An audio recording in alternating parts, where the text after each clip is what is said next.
আগামী 10 মিনিট যদি আপনি আমার সাথে থাকেন, তাহলে আপনাকে আমি কথা দিচ্ছি যে শুধুমাত্র হিস্ট্রি টেকিংয়ের পয়েন্টসগুলো মিস হওয়ার কারণে আমাদের প্রফেশনাল লাইফে, আমাদের ডেইলি প্র্যাকটিসে যে সকল হ্যাজার্ডগুলো আমাদেরকে ফেস করতে হয়, সেগুলোর একটাও আপনাকে ফেস করতে হবে না। আমি doctor Omar Faruk Sagar, BDS, Mymensingh medical college.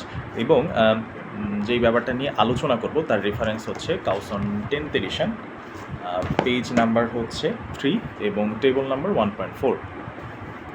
Questions to be included in a medical history and their relevance. আপনি একটা হিস্ট্রি টেকিংয়ের সময় যখন আমাদের কাছে কোনো পেশেন্ট আসে, আমরা হিস্ট্রিগুলো নেওয়ার সময় কোন কোন প্রশ্নগুলো করব এবং সেই প্রশ্নগুলা করার রিলেভেন্সটা আসলে কী, কেন আমরা সেই প্রশ্নগুলো করছি।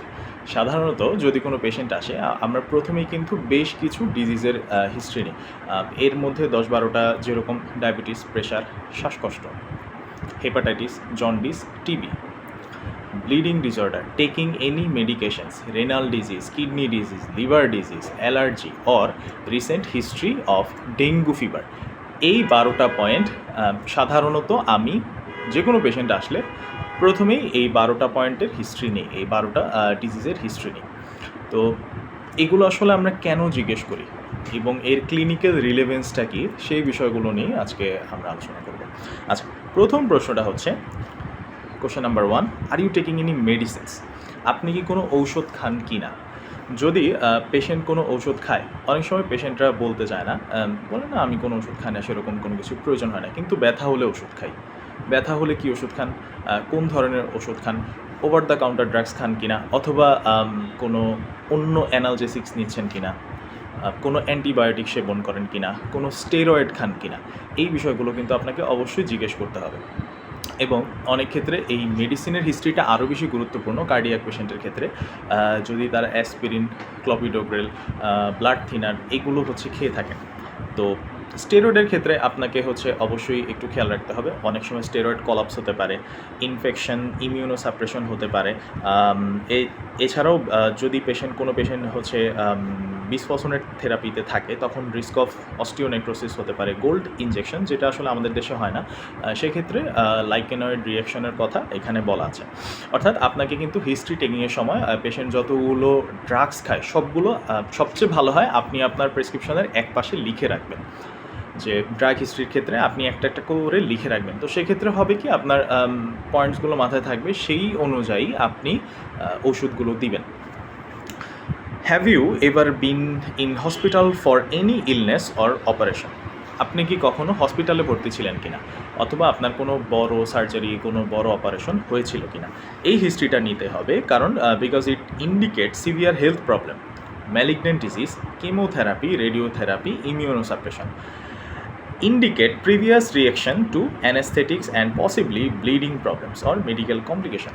যখন কোনো পেশেন্ট আপনাকে হিস্ট্রি দিবে যে আমি আগে হসপিটালে ভর্তি ছিলাম, তখন কিন্তু এর সাথে অনেকগুলো অ্যাডজাসেন্ট কোশ্চেন আপনার মাথায় চলে আসার কথা। আপনি কেন হাসপাতালে ভর্তি ছিলেন, কী সমস্যা ছিল, এর জন্য কী ওষুধ খেয়েছেন, কতদিন ধরে ট্রিটমেন্টে ছিলেন, সার্জারিটা কীরকম ছিল, কী শেড ছিল, সেটা কি কোনো বিনাইন কন্ডিশন ছিল নাকি ম্যালিগন্যান্ট কন্ডিশন ছিল, তার জন্য আপনাকে পরবর্তীতে কোনো রেডিওথেরাপি নিতে হয়েছে কিনা বা কেমোথেরাপি নিতে হয়েছে কিনা। এবং এসব বিষয় যখন আপনি আলোচনা করবেন, তখন কিন্তু আরও একটা বড় ব্যাপার আপনার মাথায় আসবে, যে যখন অ্যানেস্থেশিয়া দেওয়া হয়েছিল, অ্যানেস্থেটিক কোনো রিস্ক তৈরি হয়েছিল কিনা। ঠিক আছে, এই বিষয়গুলো অবশ্যই আপনি একটু মাথায় রাখবেন। আচ্ছা, do you have or had any problems with your heart that indicates risk of angina, myocardial infarct or other cardiac emergency in dental surgery, potential anesthetic problem? Cardiac history নেওয়াটা আমাদের ডেন্টাল প্র্যাকটিসের ক্ষেত্রে কিন্তু অনেক বেশি গুরুত্বপূর্ণ। কারণ যখন কোনো পেশেন্টের হার্টের প্রবলেম থাকে, যদি অনেক পেশেন্টই বলবে আপনাকে যে আমার একটু হার্টের সমস্যা আছে, হার্টে কোনো প্রোস্থেসিস আছে, হার্টে রিং বসানো, তো এই ধরনের পেশেন্টরা বেশিরভাগ ক্ষেত্রেই ব্লাড থিনার খেয়ে থাকেন, অ্যাসপিরিন খেয়ে থাকেন, ক্লপিডোগ্রেল খেয়ে থাকেন। তো তাদের ক্ষেত্রে অবশ্যই আপনাকে কোনো প্রসিডিওরে যাওয়ার আগে প্রপার হিস্ট্রি যদি আপনি না নেন, তখন কিন্তু আপনি প্রফেশনাল হ্যাজার্ডের মধ্যে পড়ে যাবেন। এবং সেই বিষয়টা আপনি ম্যানেজ করতে পারবেন, কিন্তু যেই সময়টাতে আসলে এই প্রবলেমগুলো হয়, পেশেন্ট অনেকখানি প্যানিক হয়ে যায় এবং ডক্টরের আসলে একটা দুর্নাম হয়ে যায় যে ডক্টর আসলে প্রপারলি হিস্ট্রিটা নেননি দেখে হয়তো এই ধরনের সমস্যাটা হয়েছে। তো যদি সাপোজ আপনার একটা পেশেন্টের এক্সট্রাকশন করতে হবে।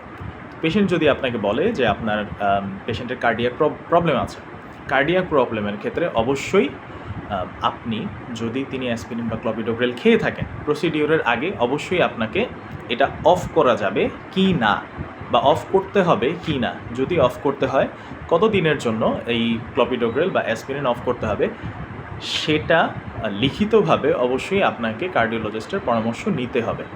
এবং লিগেলি যদি আপনি সেফ থাকতে চান, অবশ্যই আপনার প্রেসক্রিপশনের পেছনে বা আরেকটা পেজের মধ্যে অবশ্যই আপনি কার্ডিওলজিস্টের কনসালটেশন লিখে নেবেন এবং সেই অনুযায়ী ব্যাখ্যাটা লিখে নিচে বলবেন একটা যেন কার্ডিওলজিস্ট সেটার একটা উত্তর, ডিউরেশন অফ অ্যাকশন, ড্রাগটা অফ করা যাবে কি না এবং সেটা করলেও কত দিনের জন্য অফ করবে, সেটা যেন ডিউরেশন অফ অ্যাকশনটা লিখে দেন লেখার পরে, এবং তিনি যেন তার সিগনেচার এবং সিল সহ সেটা আপনার কাছে পাঠান।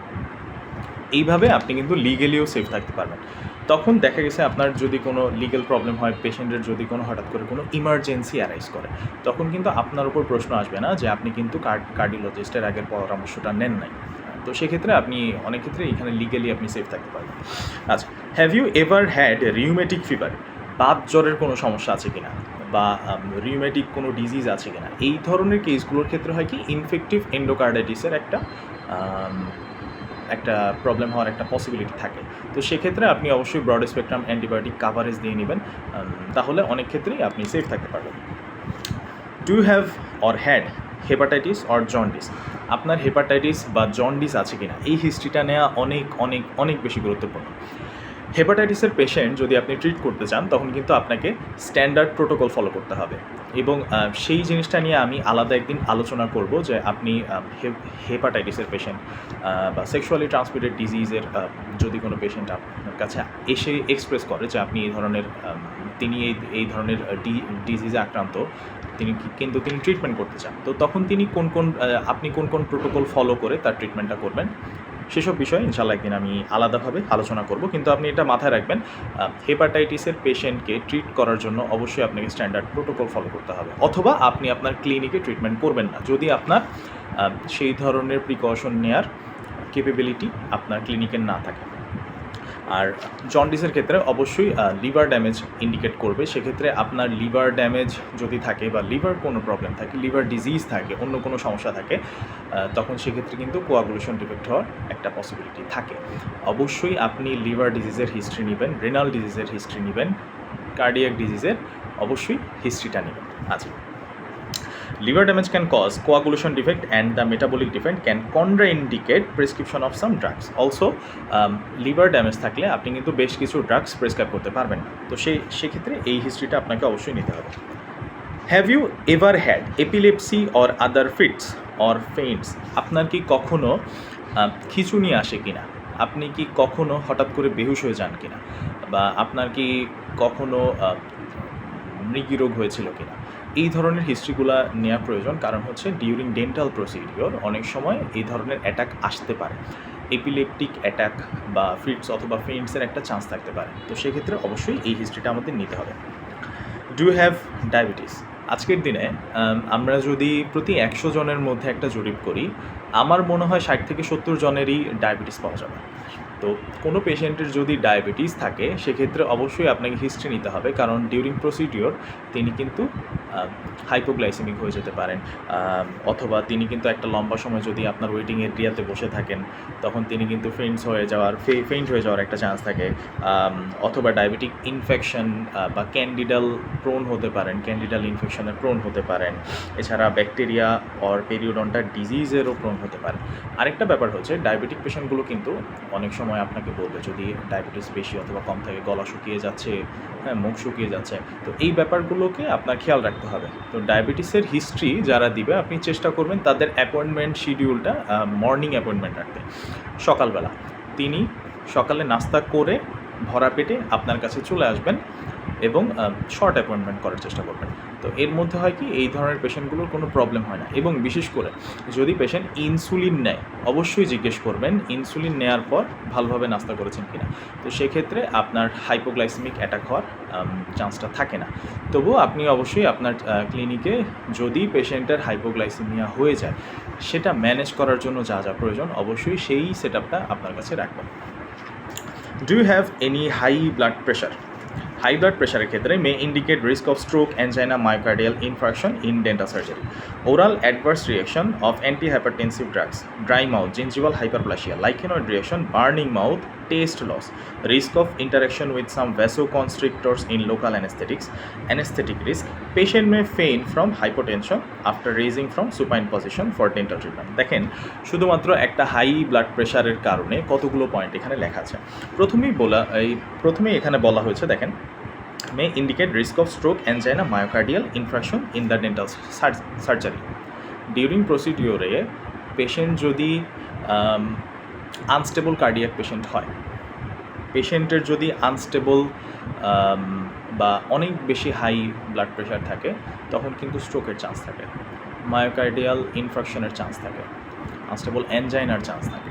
ঠিক আছে, অবশ্যই যে কোনো প্রসিডিওরের আগে আমি সাজেস্ট করব আপনি একটা ফিলিং করার আগে, অবশ্যই একটা স্কেলিং করার আগে, যে কোনো রেস্টোরেশনের আগে, একটা রুট ক্যানাল ট্রিটমেন্টের আগে, যে কোনো প্রসিডিওরের আগে, চেয়ারে বসানোর আগে, ইউনিটে বসানোর আগে অবশ্যই আপনি পেশেন্টের ব্লাড প্রেশারটা একটু মেজার করে দেখবেন।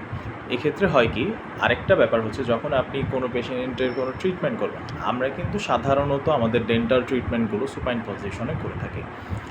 যখন আপনি সুপাইন পজিশন থেকে পেশেন্টকে সোজা করে বসাবেন, তখন কিন্তু একটা পশ্চারাল হাইপোটেনশন হওয়ারও পসিবিলিটি থাকে।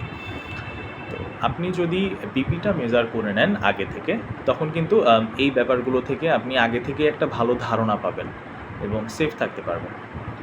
এখানে আরও কিছু বিষয় বলা আছে। Oral adverse reaction of antihypertensive drug, antihypertensive ড্রাগগুলোর মধ্যে কিছু কমন অ্যাডভার্স ইফেক্ট দেখা যায়, যেমন ড্রাই মাউথ, মুখ শুকিয়ে যায় বারবার, বার্নিং মাউথ, খাবার খেলে মনে হয় মুখ খুব জ্বালাপোড়া করে, ঝাল খাবার খেতেই পারি না, যাই খাই মনে হয় খুব জ্বালাপোড়া করে। তারপর টেস্ট লস হতে পারে, জিনজিভাল হাইপারপ্লাসিয়া, খুব বড়, এটা নিয়ে অনেক বিস্তর আলোচনা আছে। জিনজিভাল হাইপারপ্লাসিয়া অর্থাৎ দাঁতের মাড়িগুলো ফুলে ফুলে যাবে। লাইকেনয়েড রিয়েকশন হতে পারে, যাই খাই মনে হয় মুখে কোনো মজা পাই না, খাবারের কোনো স্বাদ পাই না। টেস্ট লসের ব্যাপারটাও অনেক ক্ষেত্রে হাইপারটেনসিভ পেশেন্টগুলো বলে থাকেন। তো সেক্ষেত্রে আপনাকে কিন্তু এই ব্যাপারটা অবশ্যই আমলে নিতে হবে। পেশেন্ট ব্লাড প্রেশার তার বেশি কিনা, এবং তিনি এর জন্য কোনো ওষুধ খাচ্ছেন কিনা, এবং নিয়ম করে ওষুধগুলো প্রতিদিন খাচ্ছেন কিনা। সাধারণত হাই ব্লাড প্রেশারের ক্ষেত্রে অবশ্যই আপনাকে প্রতিদিন ওষুধগুলো নিতে হয়। তো সেক্ষেত্রে পেশেন্ট প্রতিদিন ওষুধগুলো নিয়ম করে খাচ্ছেন কিনা সেটার হিস্ট্রিও কিন্তু অবশ্যই আপনি নেবেন। Have you ever been anaemic? আপনি কখনো রক্তশূন্যতায় ভুগেছেন কিনা? অ্যানিমিক হলে anaemia predisposes to numerous oral conditions including aphthous stomatitis, candidiasis, glossitis, burning mouth. Anaesthetic risk for sickle cell anaemia and thalassaemia. Anaesthetic risk for sickle cell anaemia, thalassaemia, এই পেশেন্টগুলো তুলনামূলক কম পাওয়া যায়। কিন্তু যদি পাওয়া যায়, অনেক সময় পেশেন্ট নিজেই বলে আমাদেরকে যে আমি কিন্তু থ্যালাসেমিয়া আক্রান্ত। তো সেক্ষেত্রে অবশ্যই আপনাকে প্রসিডিওর করার সময় খেয়াল রাখতে হবে, এবং সবচেয়ে বেটার হয় এই পেশেন্টগুলোকে আপনি স্পেশালিস্টের কাছে রেফার করে দেবেন।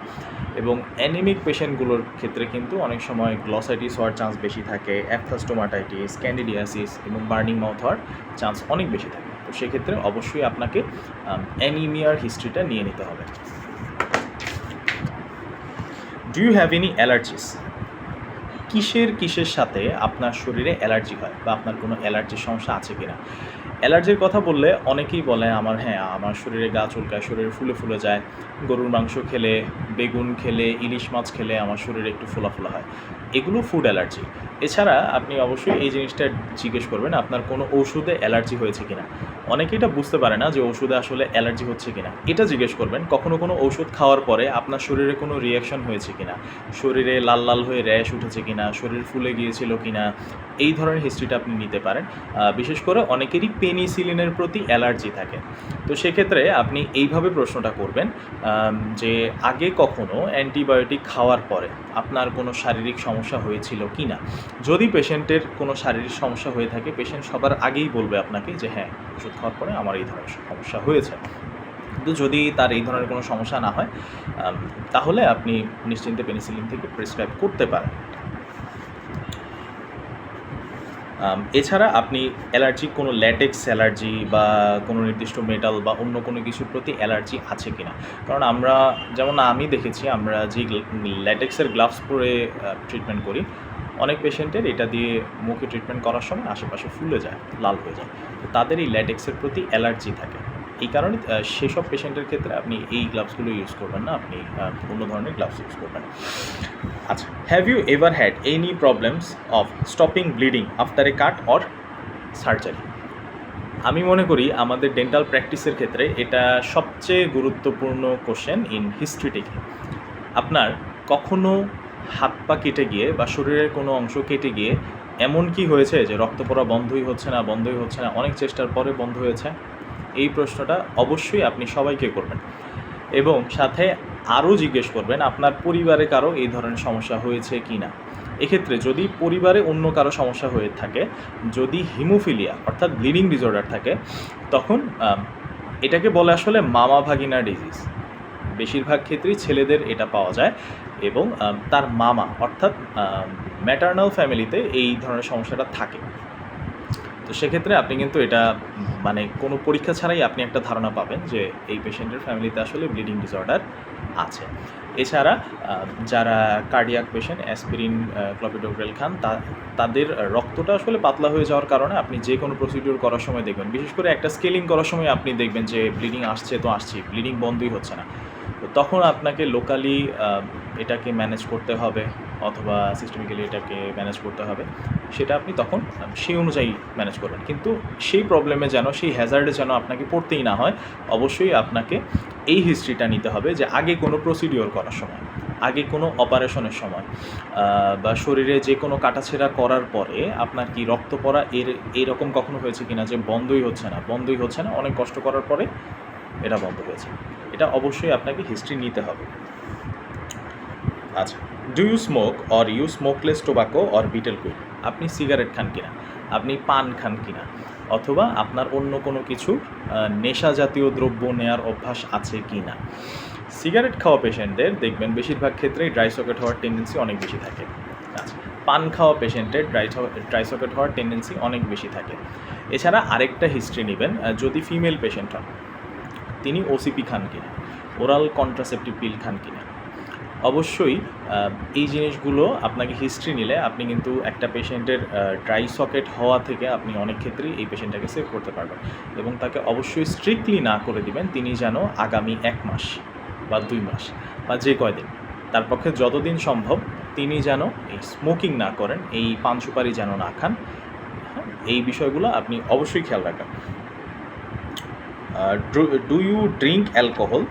এই বিষয়টা ওই যে স্মোকিং, পান খাওয়া, তারপর হচ্ছে অ্যালকোহল নেওয়া, এই নেশা জাতীয় দ্রব্য, এই বিষয়টা একসাথে হিস্ট্রিটা নেওয়া যাবে।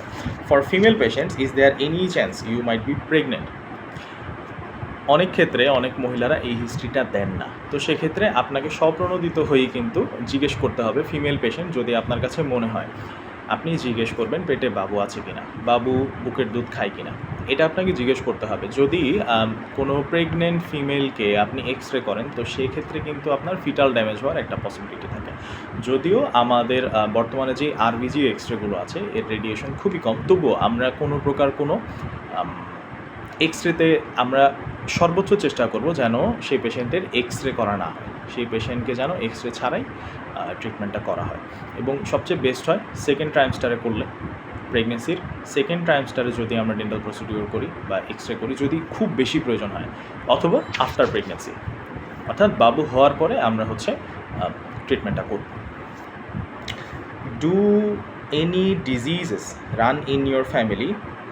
আপনার পরিবারে অন্য কোনো সমস্যা আছে কি না, অন্য কোনো ডিজিজ পরিবারে কি এমন হয়েছে যে অনেকেরই আছে একই ধরনের সমস্যা, রক্তজনিত সমস্যা, ক্যান্সারজনিত সমস্যা, বা এই ধরনের অনেকেরই ফ্যামিলিয়াল ডিজিজ টেন্ডেন্সি থেকে থাকে, সেই হিস্ট্রিটা আপনি নিতে পারেন। অথবা do you experience any mental health condition, এই হিস্ট্রিটাও সাথে অ্যাড করে নেবেন। মেন্টাল হেলথ এর সাথে ডেন্টাল ট্রিটমেন্টের সম্পর্ক কী? দেখেন, কোনো পেশেন্ট যখন আগে থেকেই কোনো হেলথ ইস্যু বা মেন্টাল হেলথ ইস্যুতে ভুগে থাকেন বা কোনো মানসিক সমস্যায় ভুগে থাকেন, তখন কিন্তু আসলে তিনি কোনো প্রসিডিওরের আগে বা যে কোনো কিছুর আগে অনেক ভয় পান এবং বিশ্বাস করার প্রবণতাটা তার মধ্যে কম থাকে। আমি যদি পেশেন্টকে বলি আমি ট্রিটমেন্ট করার সময় আপনাকে কোনো ব্যথা দিব না, তখন কিন্তু আমাকে তিনি বিশ্বাস করতে ভয় পাবেন। তিনি কিন্তু যখন লোকাল অ্যানেস্থেশিয়াটা আমরা দেই, সেই সিরিঞ্জটা দেখলে একজন সুস্থ মানুষের যতটুকু ভয় পাবার কথা ছিল, তিনি কিন্তু তার চেয়ে অনেক বেশি ভয় পাবেন। তো সেক্ষেত্রে হয় কি, আমাদের স্ট্রেস হরমোন রিলিজ হয়ে অনেক সময় পেশেন্ট প্যানিকড হয়ে যান, এংজাইটিতে ভুগেন, অনেক সময় খিঁচুনি চলে আসে, অনেক সময় তিনি ফেইন্ট হয়ে যেতে পারেন। তো সেক্ষেত্রে আমাদেরকে কিন্তু আগে থেকে পেশেন্টকে ভালোভাবে কাউন্সেলিং করে নিতে হবে এবং আগে থেকে পেশেন্টের মেন্টাল হেলথ সম্পর্কে জেনে নেওয়াটাও খুবই জরুরি। তো এই যে এতক্ষণ ধরে আমি আলোচনাগুলো করলাম, যদিও এত পাই টু পাই আপনার জিজ্ঞেস করা সম্ভব না, কিন্তু আপনি কিন্তু শুধুমাত্র ডিজিজের নামগুলো ধরে অনেককে জিজ্ঞেস করতে পারেন। তো সেক্ষেত্রে আমাদের প্র্যাকটিস করতে করতে আসলে একটা সময় হয়ে যায় এরকম যে আমরা আসলে বুঝতে পারি যে পেশেন্টের কী ধরনের সমস্যা থাকতে পারে, বা একটা কথা বললে আমরা ধরতে পারি পেশেন্টের। তো এটা আসলে আপনি রেগুলার বেসিসে প্র্যাকটিস করতে করতে আপনার এই এক্সপিরিয়েন্সটা হয়ে যাবে ইনশাল্লাহ, এবং সর্বোচ্চ চেষ্টা করবেন পেশেন্টের ডিটেইলড হিস্ট্রি নিতে। সেদিন আমি সোশ্যাল মিডিয়া প্ল্যাটফর্মে দেখলাম একজন থ্যালাসেমিয়ার পেশেন্টকে একজন ডক্টর স্কেলিং করেছেন, এবং স্কেলিং করার পরে প্রায় 2 দিন যাবৎ সেই বাচ্চাটার ব্লিডিং হয়েছে। তো সেক্ষেত্রে যদি সেই ডক্টর একটু ডিটেইলড হিস্ট্রিতে যেতেন, তখন কিন্তু এই প্রফেশনাল হ্যাজার্ডটা তার ফেস করা লাগতো না। তো অবশ্যই আমরা আমাদের ডেইলি প্র্যাকটিসের ক্ষেত্রে এই জিনিসটা একটু খেয়াল রাখবো, এবং হিস্ট্রি টেকিংটা আসলেই আমাদের প্র্যাকটিসের জন্য খুব বেশি গুরুত্বপূর্ণ। আপনারা সবাই এর জন্য অনেক বেশি সচেতন থাকবেন। সবার জন্য শুভকামনা রইল।